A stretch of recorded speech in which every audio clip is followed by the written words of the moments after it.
Hey y'all, welcome back to Disturbing Your Peace. We just want to say thank you so much for interacting with our latest episode about interfaith relations.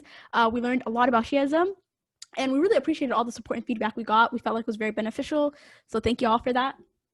And this is actually going to be our last episode of the season.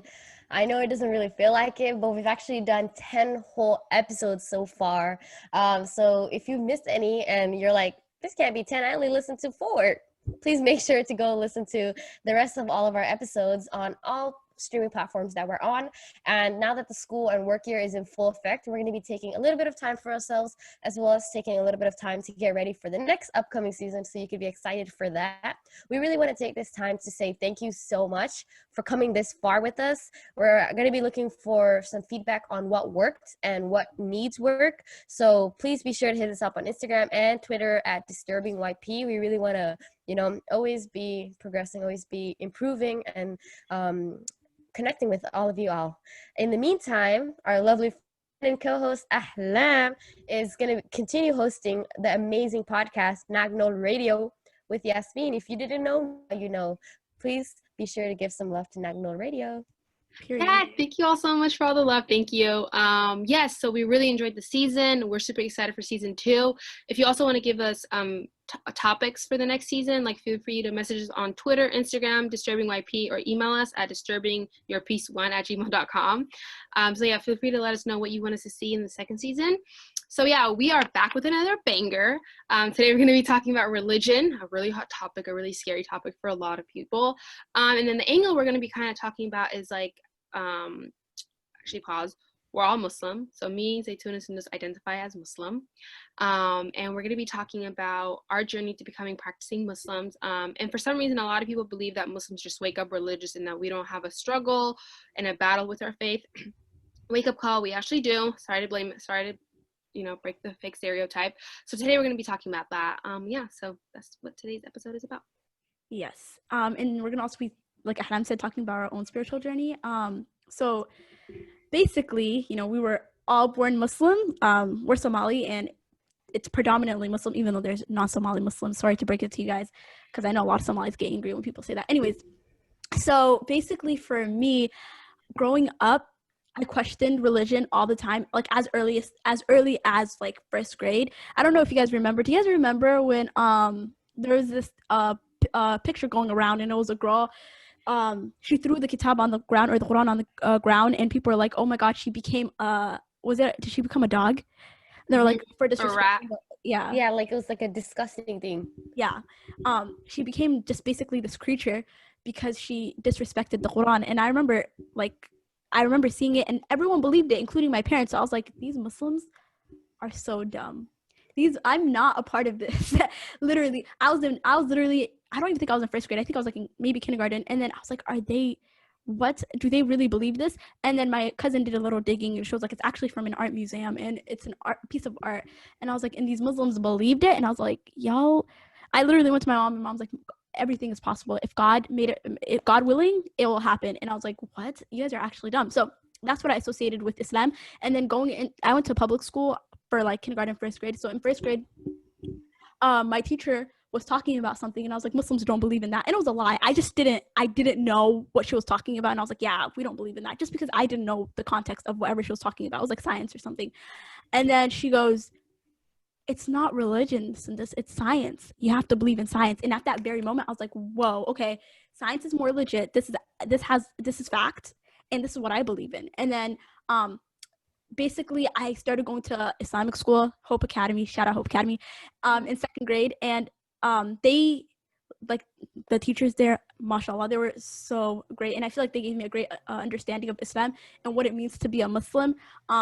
But then I always had like ups and downs with faith, and I always questioned it, and I still do till this day. But then I feel like I'm more grounded in my faith because of the experiences I had in Islamic school. Yeah. For me, it was kind of similar, but like it was more of like, I would say, I went to Islamic school my whole life. So from kindergarten to 8th grade, I was in Islamic school, or 7th grade, I was in Islamic school. I'm an Islamic school baby, proud. I think Islamic school is the greatest thing on earth. So for me, alhamdulillah, like my Islamic school, they were big on like building our character and our aqidah. And aqidah means like creed, so like understanding like basic Islamic foundations. So like I like really understood, like they really emphasize like God is all watching, all hearing, so that you should always be a good person because like you can't slip up. And it's so weird, like little things like you can get a water cup from McDonald's and get Sprite. Like, gosh, see that? I still to this day like get creepy when Muslims do that. I think it's the biggest sin. Probably isn't, but I was just taught that growing up. Integrity is such a huge thing that Islamic school like really instilled in me, which I'm grateful for because I think it makes me a good human. So I went to Islamic school, I got that, and then when I left Islamic school, I went to a Somali Duksi, and I hated it. Like the teacher was sexist, this man was abusive. I hated it, and I was like, you know, if this is what Islam is, I gotta go. I got to go. This is not it, Lord. So like from like two different yeah, because I came from a loving, happy environment, which Islam truly is, to like a super toxic environment. I was like, this is so annoying, I don't like it. That was literally my experience too. Oh, hated it. And then like I was always questioning it. And then like I remember sophomore year, until sophomore year, I was like super out of it. I was like, oh, I don't know about this religion thing. I remember it was randomly, I was in Holland, and it was like almost Christmas time, and I was just like, I was like super confused why everybody was really all up in their I love God phase. Like obviously it was Christmas for the Christians, so people were big on celebrating it, and then like my family was doing something religious, and I was just like weird.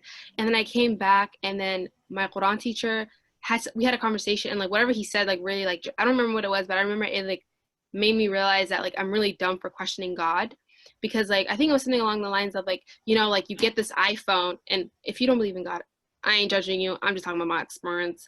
Basically he was talking about like, you know, you don't get this iPhone fully made, like it makes no sense why like humans will be like thrown from the air fully made, like you know, like that is like you know like that aspect. So I was like, that is so true, like I should not question God and Islam. And I just started looking more into it, and the moment I started praying, I stopped struggling with my faith. For me, well, I still struggle with it, but you know, like questioning it, like I feel like that went away because I was just a Muslim on paper. Like I wasn't really doing much. Like I was doing Ramadan here, and you know, but Salah wasn't anything. But once I started praying, I started like feeling Islam and started researching it.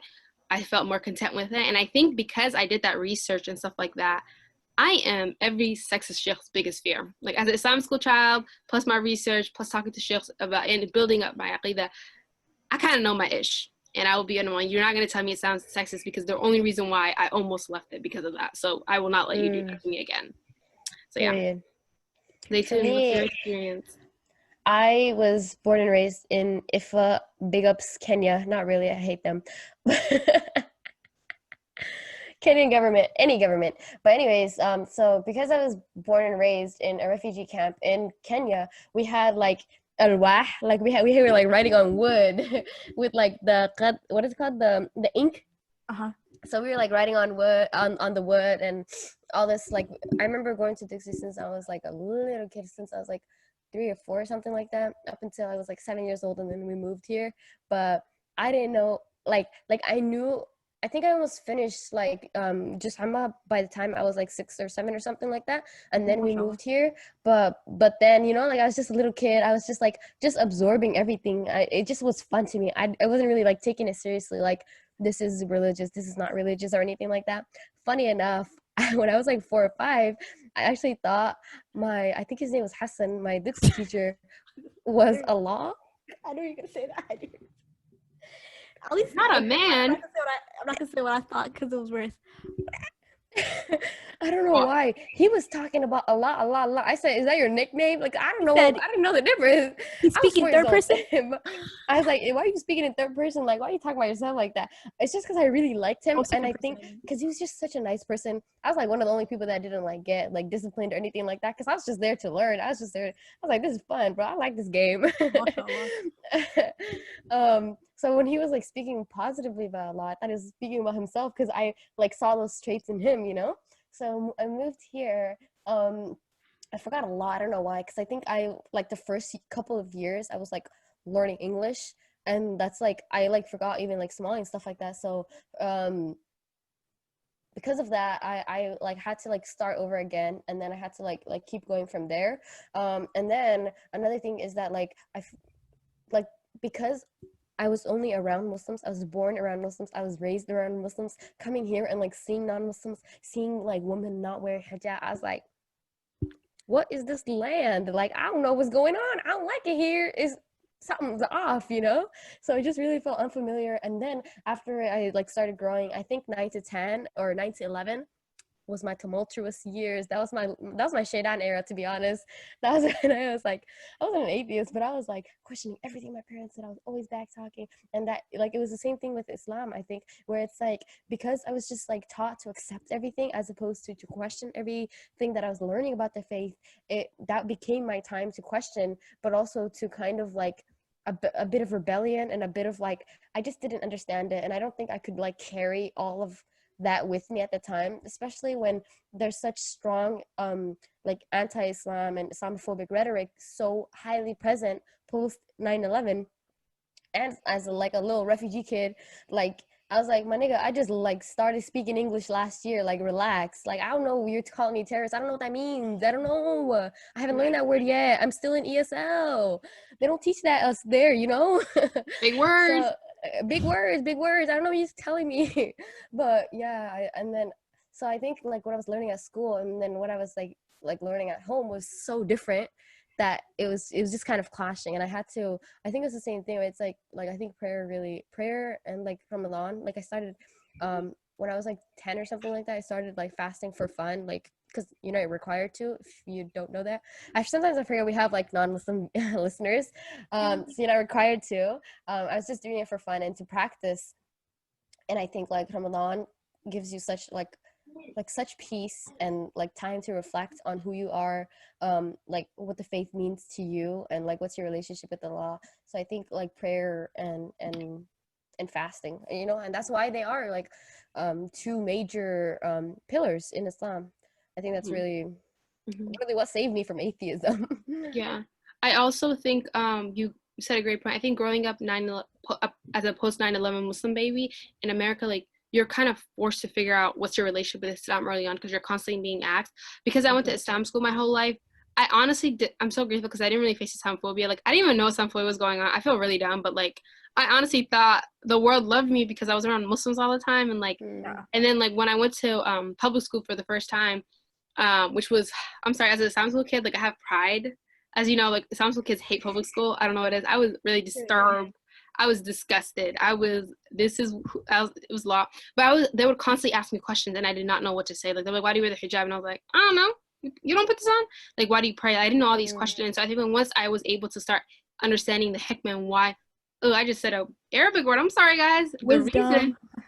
The reason, like the wisdom behind it, I was able to like feel more closer to Islam and understand it. But I feel like a lot of times, a lot of Muslim youth, we just do things and it becomes habit. And we don't understand why we do it, and then that's when you start disconnecting. You just feel like you feel numb. You don't know what's up. But it's important to understand why you do what you do, and you get more edge for it. Like I realized that like for instance, like I've recently learned that horseback riding is sunnah, and I enjoy doing it. So I'm gonna get good deeds for just riding sunny. You know what I mean? Like wow, that part. Exactly, and I think, like you said, critically thinking and encouraging critical thinking is very important because you don't want to just follow something blindly. And I also think it's very interesting that like you talk about Islamic school in such a positive light because I had a very positive experience I went to 2 different Islamic schools. I had a positive experience at the first one. The second one not so much because I just did not vibe there. But then one thing that like my Islamic school teachers really emphasized was like understanding what your morals are as an individual and understand what your morals are as a Muslim and trying to reconcile both of them. Because I feel like a lot of the times we think that because we think that religion, like you said, Ahlam, is like a monolith and everyone has to be exactly the same, but not everyone is going to practice exactly the same way. No two people are going to practice the same. Exactly, that part. And I just think that's important that we understand that as Muslims, because sometimes we have a very cult-like mentality where it's just like you do this, that, and the fourth, and if you don't do it that way, then you're wrong. And it's like that isn't the truth because who knows, like there's so much like different hadith, which is like basically the sayings of the prophets. There's so much like different things and aspects that you can look at and you can like try and research because it literally is there for you as a source. And then one of our ustads told us recently, one of our classes, ustad by the way means teacher, sorry.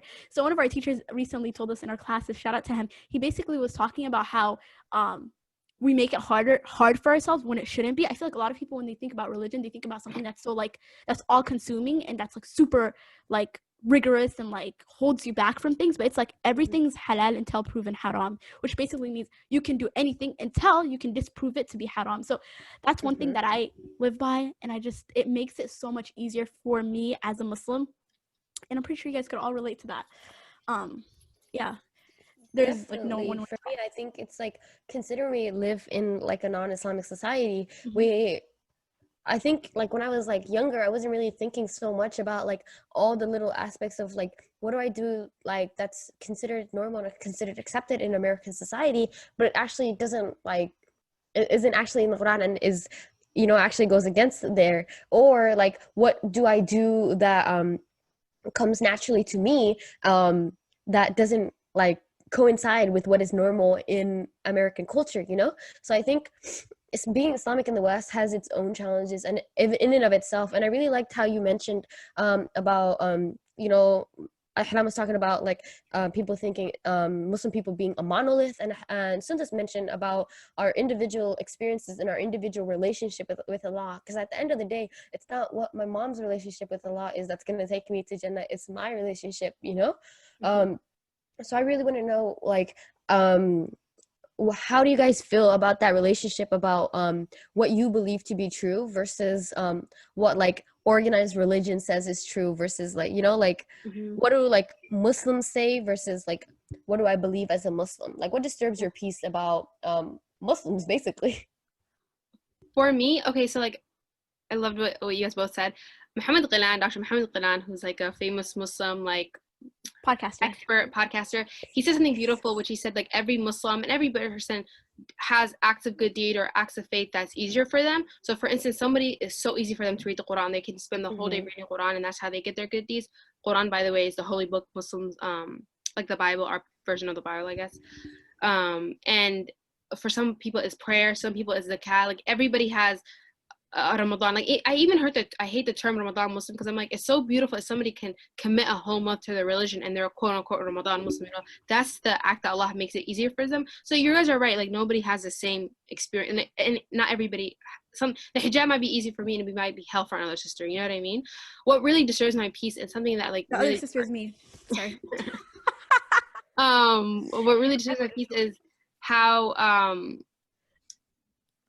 religious Muslim men, like I am a raging feminist basically, and I hate how religious Muslim men act like that the religion is designed for them and all they do is like literally make it look like Islam. There's no part of Islam for Muslim women, which is so disgusting for me. And I think a lot of Muslim sisters sadly fall into that without realizing that what they're saying is not true and it's not the full picture, because Muslim men constantly say random hadiths, random things, or like say random things are haram, no, you know, research. And when I say religious Muslim men, religious with the quote unquote, because I don't think they're religious, I just think that they're fucked up They're people. cultish and they're Because I find it hard that you can be a person of faith in any faith and be sexist, because I think all religion preaches love, all religion preaches equality, all religion you know, preach living in harmony with everybody. So I find it hard when I see, and it gets really angry because I know so much people who are liberals or who are just human, who, you know, will literally shy away and leave Islam, quote unquote, when they see those type of content. But yeah, that really disturbs my peace. And the other thing that disturbs my peace you guys been talking about is like how Muslims move like cults. Like just because you think this is haram or you think this is the way of doing Islam does not mean, you know, I do that, or does not mean how my family does that. And it's so annoying how like sometimes masjids and like, you know, organized groups and stuff like that promote that mentality. So when somebody who doesn't fit into that norm comes, it's like you're not allowed into that circle. And that really can hurt somebody's journey to faith and journey with Islam, because, you know, Islam is so big on one ummah and communal and being a community. So when you feel like you can't fit into your community because you have a little tattoo or you wear your hijab a different way, it's annoying, because like these are minor things, you know, we have so much more in common.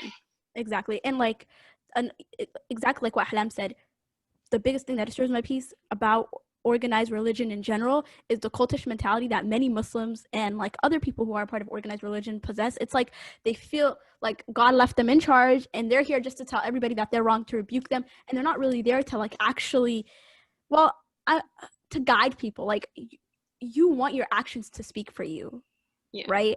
Why is it that places of worship are becoming places that the community can't go to? Why is it that some people are being discounted totally from places of worship? Like, why is it that mosques are not allowing for women to come and pray there? And they're now using COVID-19 as an excuse. But it's like, no, that is not true. By the way, guys, shout out to a mosque in West Seattle. They're allowing for women to pray there. So if you guys are from Seattle area, you guys can go pray there. Anyways, yeah, the thing is, they literally act like Islam is like 80% men, 20% women. Like, yeah, y'all gonna get everything second. Like, they weaponize it. They're weaponizing it for their own benefit. And it's like, why? And they use religion to promote their bigotry, their, what's it called again? Hatred for people. It's like, why are you such a hateful person? Cherry pickers, bro. They're cherry pickers. Muslim men are the biggest cherry pickers I've ever seen. Allah subhanahu wa ta'ala literally said, these are the rights of women, and these are the rights of women in your family. You have to respect them, but they don't want to respect it at all. It's like, they said, whoa. I do not see. The only part of the sunnah that they know is marrying 4 wives. Sis, you skipped over praying because you don't pray 5 times a day. Oh, can we forget? They don't even understand the logic and the logistics on why that sunnah was even there and why that even started. It's not even there's like different types of sunnahs, and it's not the type of sunnah that they're trying to make it. Farah, you got nails that are so long, there's dirt under there, dirt neck, and you think you can marry 4 wives? You're broke. God said prayer makes you a Muslim. Exactly. Broke niggas can't marry 4 wives, and you decided that it was okay for you to marry. Girl, on the day of judgment, God's gonna have a lot of questions for you, because this is so embarrassing. Are you not embarrassed? You like, what are you? It's sad. It really is. No, bro. Also, like, how like they all like hype each other up. So it's like when one my God says something, all the other fathers come out and become sheikhs out of nowhere. You were drinking Henny last night. Why are you telling me how to wear my hijab? Focus on other things, honey. Exactly. And the thing is, we're not judging them for drinking Hennessy. It does not matter what you do in your free time. However, don't be hypocritical and don't come here trying to be y'all can see my hijab is not that good. I'm not going to go and tell people this is how you wear hijab. I'm not going to go and tell people this is how you pray. I'm not going to go tell people, hey, this is what the sunnah in the Quran says. Girl, who am I?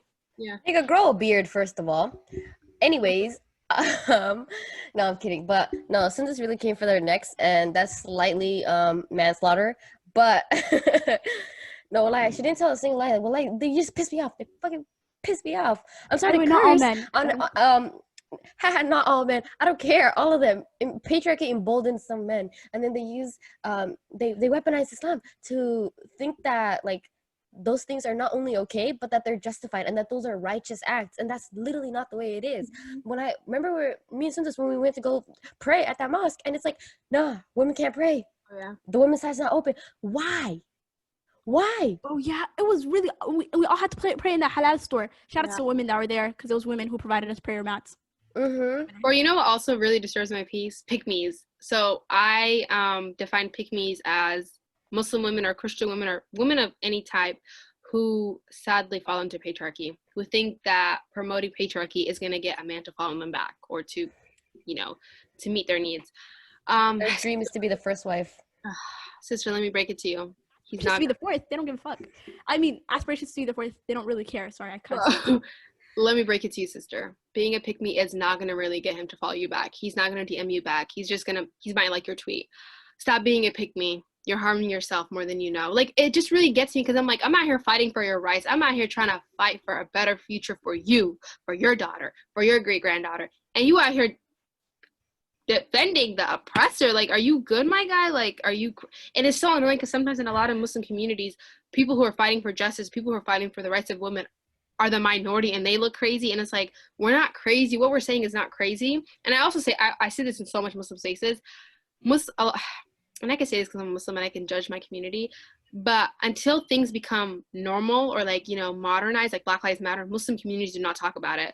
And it really pisses me off, because this is why it's so important to learn Islamic history, because girl, we used to rule this world. And in the beginning of Islam used to be so strange. Like, Islam promoted, women rights. Islam promoted, equality and all these things. And at the time, people were like, this is crazy, this is weird. And, people used to look at us weird. So it makes no sense for us to look at, environmental justice or to look at, sexism, all these things like weird, and that we're not going to get behind these movements until, the white man tells us to, because that's literally the opposite of Islam's origin and what Muslims are supposed to do. We're supposed to be the leaders, you know. A message is supposed to be the first place of worship to promote Black Lives Matter, to promote, you know, all these things. Exactly. And it disgusts me to know that my religion, the people who follow my religion are a bunch of followers, because that's not who we're supposed to be. Exactly. It's crazy because, like, when people are talking about, oh my God, Islam is so sexist, Muslims are sexist. I'm not gonna lie, them Muslimics are so sexist, but Islam literally it was an egalitarian religion when it first came down. Like, women don't take the last name of their husband because they don't belong to their husband. Like, who founded the first modern university in the whole entire world? A Muslim woman. Like, who were the scholars back then? Muslim women. Like, Islam was the first religion that literally talked about inheritance and the rights of women. Like, no other religion really talked about that. And Prophet Muhammad, his last sermon was actually, make sure that you treat your women well. Make sure that you treat your women well. You know what could get you into heaven? And raising 3 boys, but raising 3 daughters. You know what else could get you into heaven in Islam? What's it called again? Respecting your mother. Not respecting your father, though. Of course, respecting your father is a good thing as well. But respecting your mother, okay? The mother is emphasized. Women are emphasized. There's a whole chapter on Mary. There's a couple chapters on the prophets, but then other people, there's no whole chapter on them. There's literally a whole entire chapter of the Quran dedicated to women and talking about their rights, but we never talk about that. You know, people just like to take little verses and be like, hey, this is what Islam says about women and equality. And it's just like, yeah, but then you did not read the full context of it. I just think that's why understanding is so important. That's something that we should encourage. Like Muslims, please look back at your religion and think about why these things exist. And we also have to realize that the reason why there's so many countries that are Muslim, like majority Muslim, that are literally promoting sexism, it's because of colonialism. Like, in Egypt, women were all in the workforce. They told women to get out of the workforce because of colonialism. Like, literally, the global South is sexist because of colonialism. And now y'all are like, oh, why aren't you guys catching up to West? Because y'all literally ruined everything for us. Also, the other major thing is, and if you're a young Muslim woman or any Muslim listening to this, I think it's important that we stop listening to Muslim influencers and we start listening to our sheikhs. Because a lot of times Muslim sheikhs, from what I see, they don't promote these narrow-minded, you know, sexist mentality and all these things. Because when it's always the ones who barely know anything, and who are open about that too, who are, I would say, quote-unquote influencers. They maybe took a few Islamic classes. We're talking about the brothers in the Dawah scene, by the way. Yeah. But they're not our brothers. Ask for them. Don't call yourself imam, please. I beg. Because for me, all my Islamic school teachers are renowned sheikhs, amazing scholars who, you know, did their time, ustadhs and ustadhs, who are nice. And when growing up, they did not promote that. Like, first of all, for example, Ma'ad Qadir, our principal from Hope Academy, he literally would make sure that we did anything the boys did. He always made that clear that we can do better even. And like, it was always announced that the girls would have higher test scores, all these things, you know. People like him, yes, they're people of faith. I can see that. But all these little YouTubers out here, like, you know, every day hating us, like, it gets draining, it's annoying, but I want everybody to know they don't not represent Islam, and we need to stop giving them voices and need to stop giving them, because they do not represent what our... Literally, we need to deplatform them. Remember that one that went... You know who this is. If you know, you know. But there's this one that went to literally like a funeral, not a funeral home, but you know the part of the mosque where they wash the dead bodies? And then he's over there talking about this one Muslima influencer built her following on the hijab. And when she was at the top and she earned all her money and all her fame, she took it off. Like it was merely a piece of cloth. I was like, first of all, nigga, stop with Islam poetry. Second of all, nigga, why are you in a funeral home? Like, why are you trying to scare, like, people, like, this is where you're gonna go if you take off your hijab? Nigga, like, what? I hate the policing of women. It's like, the hijab is a relationship. When was hijab the 5 pillars? The same man who wants to interview a rapist and said, our brother, you know, he repented. He's still a rapist. I don't care. Lock him up. At the end of the day, that same man that they're welcoming into Islam literally assaulted Muslim women.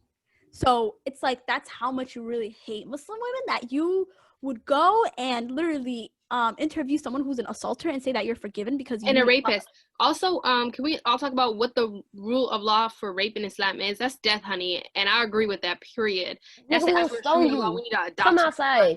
We're outside your house right now. We're in your living room.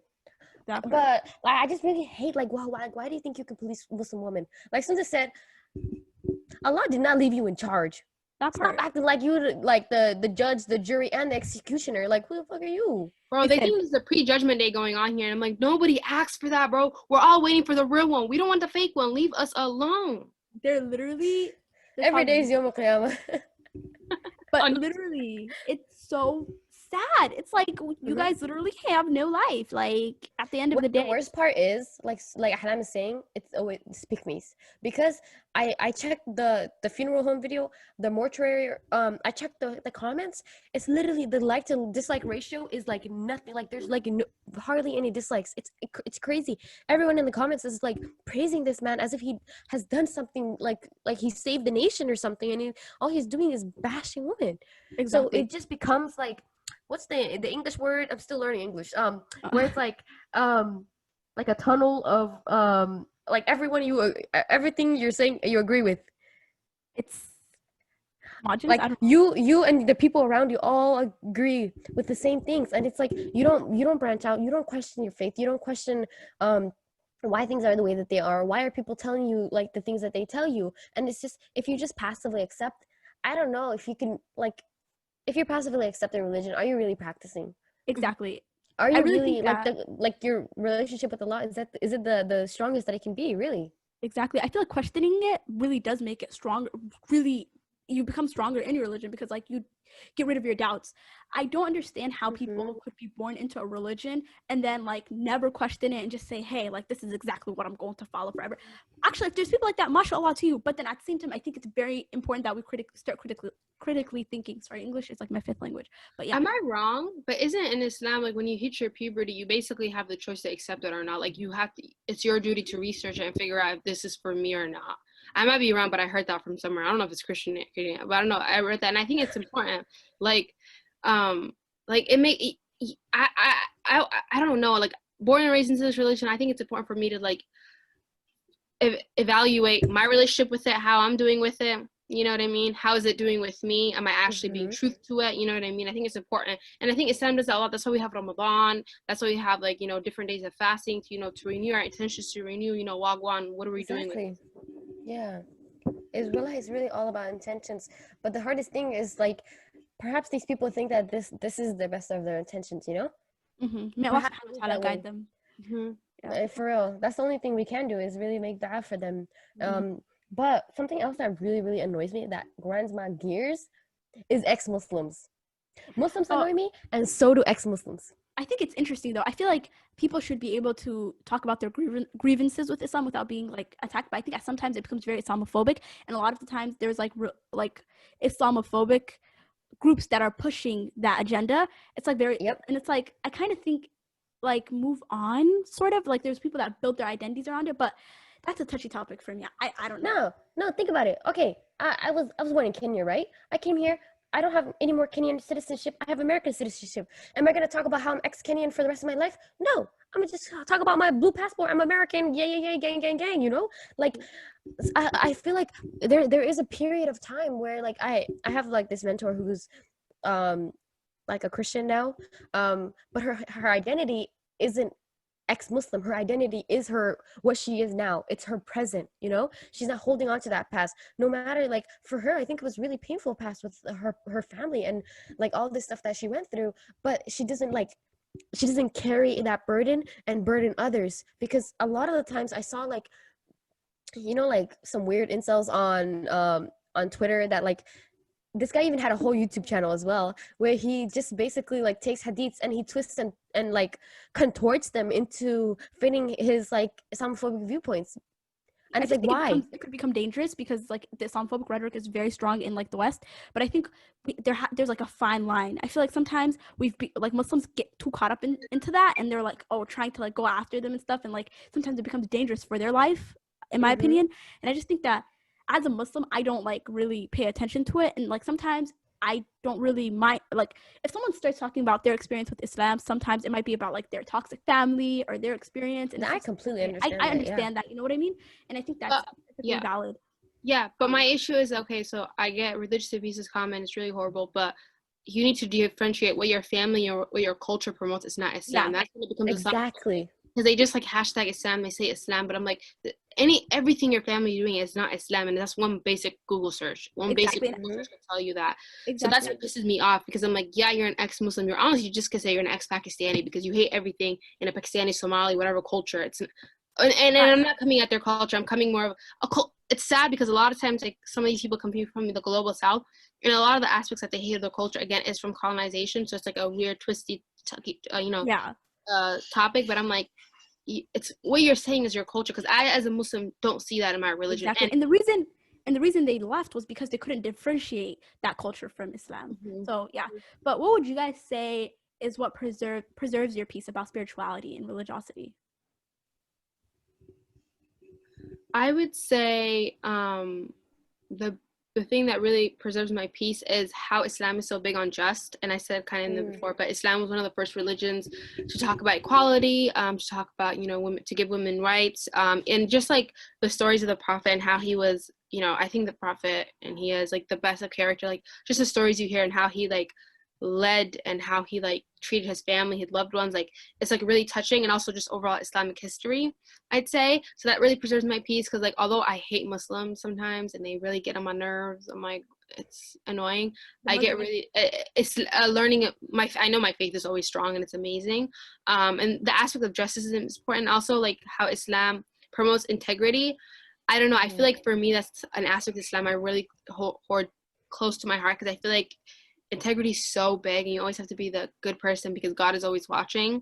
You can't like take shortcuts. So I'm super happy that Islam promotes that. So that's something that really preserves my peace. Yeah, I really feel that, especially because I think in the same way for me, what preserves my peace about the religion is the book. Is the holy book's there for a reason. And it was revealed over the 23 period for a reason, so that like it's just so meticulous. And I think what I like about the most of Islam is that it's not just a religion, it's really a way of life, and it has like social, political, legal like frameworks that can really like I'm sorry, I have a cold, not the Rona, please. You can't catch it from this video, but I'm sorry, I sound like somebody, nigga. But I really like how like expansive Islam is, and I think like whatever you have a question about, there's always an answer to it in Islam in some way or another. And I think that's really what preserves my peace, is that like all the questions that I had growing up that like people around me might have thought like would either like like weaken or break my like my faith or even test it, I think it really just made it stronger, because now I don't have those doubts in my head. Now I'm solid in my faith and solid in what I believe in. And like, I don't know, I think I'm really content, especially considering like how many different things like you were mentioning, whether it's like fasting and praying.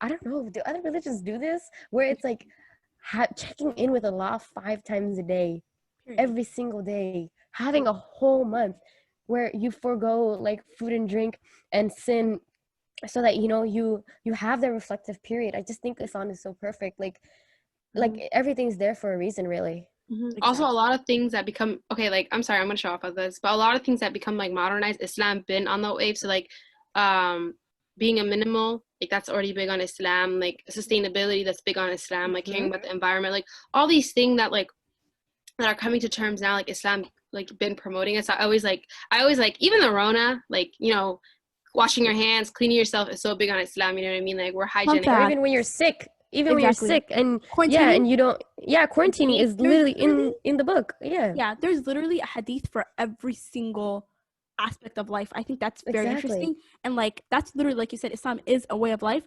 Like literally, like if you really like research Islam, you'll find out that like a lot of people did not bathe themselves in the West, and Islam was actually the one that introduced brushing your teeth way before Europe did, by the way. Like the Muslim world created basically everything. That's a big flex, period. And they didn't listen because they got the Black Plague.